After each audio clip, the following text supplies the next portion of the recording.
Pernahkah kau membayangkan seorang raja yang mati dalam jeritan, bukan oleh musuh, tapi oleh istrinya sendiri? Dibunuh, bukan dengan pedang, tapi dengan sebatang besi panas, perlahan, dari dalam. Inilah kisah nyata kematian Raja Edward II. Pengkhianatan, cinta terlarang, dan eksekusi paling sadis dalam sejarah Inggris.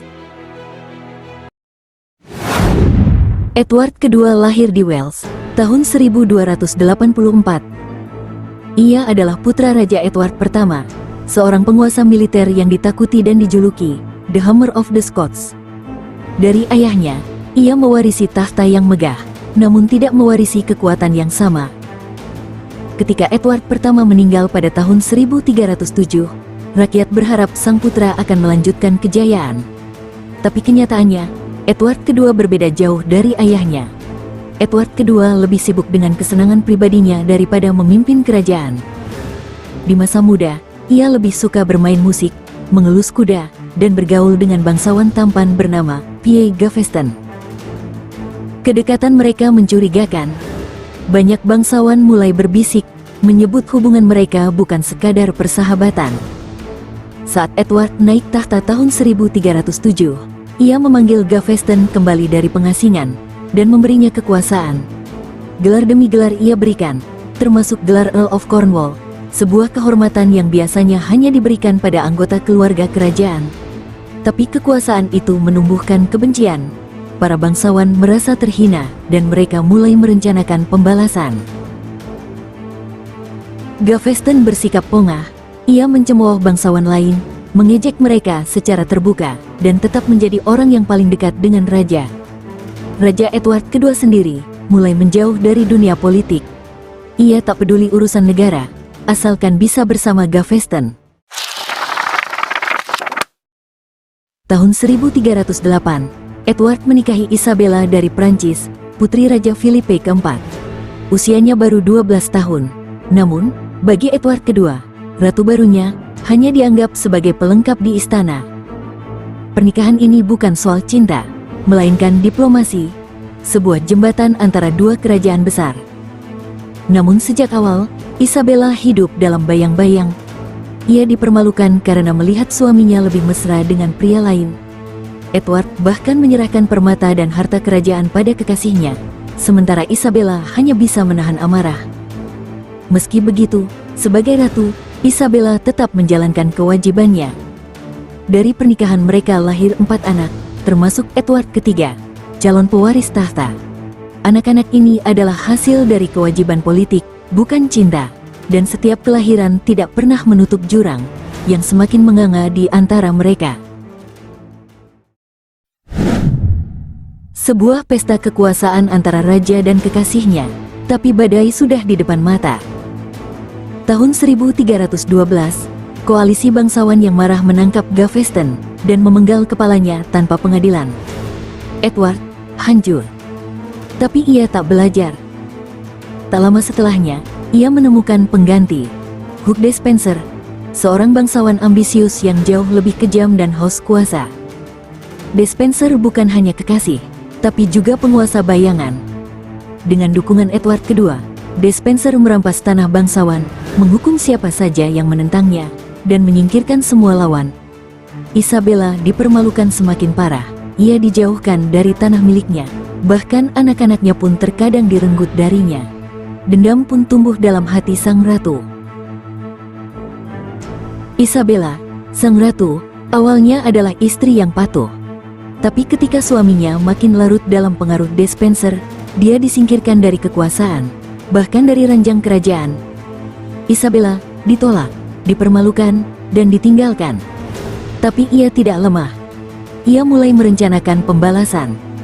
Ketika situasi Inggris semakin kacau, tahun 1325, saat ia dikirim ke Prancis untuk berdamai dengan ayahnya, tapi di tanah kelahirannya, ia menemukan sesuatu yang lebih berbahaya daripada diplomasi. Cinta terlarang dengan Roger Mortimer, seorang bangsawan Inggris yang dibuang. Mereka jatuh cinta, dan dari cinta itu, tumbuh rencana kudeta. Keduanya merencanakan sesuatu yang jauh lebih besar daripada sekadar balas dendam pribadi. Mereka ingin menggulingkan Edward II. Tahun 1326, Isabella dan Roger Mortimer mengumpulkan pasukan dari Prancis, serta sekutu bangsawan Inggris. Mereka mendarat di Inggris, dan rakyat menyambut mereka dengan sukacita. Semua orang sudah muak dengan Edward II dan kekasihnya, Hugh Despenser. Tak butuh waktu lama, pasukan Edward II hancur. Despenser ditangkap, dan hukumannya adalah kematian paling brutal. Digantung, diseret, lalu dicincang. Edward II sendiri ditangkap hidup-hidup, dipermalukan, dan dijebloskan ke penjara Kastil Berkeley. Tak ada pengadilan, tak ada perlawanan. Edward II ditahan di Kastil Berkeley. Tapi masalahnya belum selesai. Selama ia masih hidup, para pendukungnya bisa memberontak. Isabella dan Roger Mortimer tahu, satu-satunya jalan keluar adalah kematian. Tapi bagaimana membunuh mantan raja tanpa meninggalkan bukti? Maka pada malam kelam, September tahun 1327, dua algojo dikirim ke selnya. Mereka membawa alat, batang besi panjang, yang dipanaskan hingga merah membara. Mereka menahannya, membungkam jeritannya dengan bantal. Lalu, batang besi itu dimasukkan melalui anusnya. Perlahan, membakar dari dalam. Tubuh Edward II tidak meninggalkan luka luar, tapi jeritannya didengar hingga halaman kastil, membuat bahkan para penjaga kastil bergidik ketakutan. Pagi harinya, tubuhnya ditemukan tak bernyawa. Dunia diberitahu ia meninggal karena penyakit perut. Raja mati, tapi bisikan tentang pembunuhan sadis itu tak pernah berhenti. Kematian Edward II memberi Isabella dan Roger Mortimer kebebasan penuh, tapi hanya untuk sementara. Beberapa tahun kemudian, Edward III tumbuh dewasa dan menuntut kekuasaannya sendiri. Tahun 1330, Edward III melakukan kudeta balik.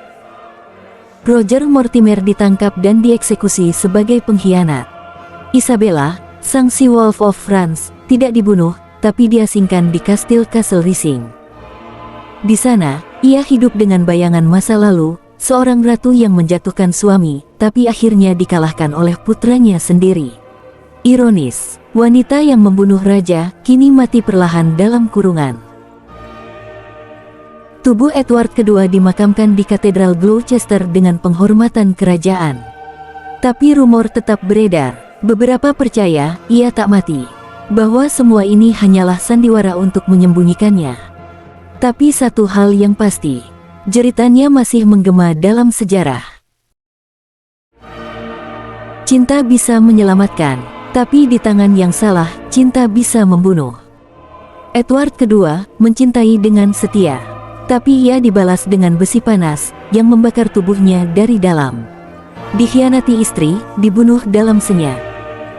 Dalam sejarah kerajaan, tak banyak yang mati seperti Edward II.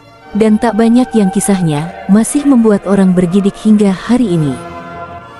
Jangan lupa like, subscribe, dan aktifkan lonceng untuk cerita sejarah tergelap dan paling mengerikan dari balik tembok istana.